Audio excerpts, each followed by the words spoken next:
scienceBLR is a public laboratory housed at the Srishti Institute of Art, Design and Technology. It's an open space, so you see a lot of workshops happening which teach people how to make tools to engage with science. If you have a question, if you want to investigate something, build it, just make it yourself and just try it.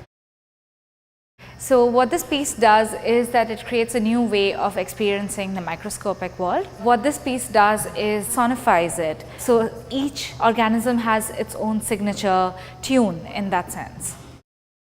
Symbolic grounding is an artificial neural network. It is an analog network. That means there is no computational level where there's a code executed. It's based on a model that was developed to explain our pacemaker. So neurons that start to oscillate and can get synchronized and desynchronized and make pattern. And these patterns you can hear and see. I would say it's something like the waves on the beach or something. It comes regularly, but there are tiny changes. Anybody can walk in and access what we have. If you have an idea, if you have a question, come ask us, let's build something together.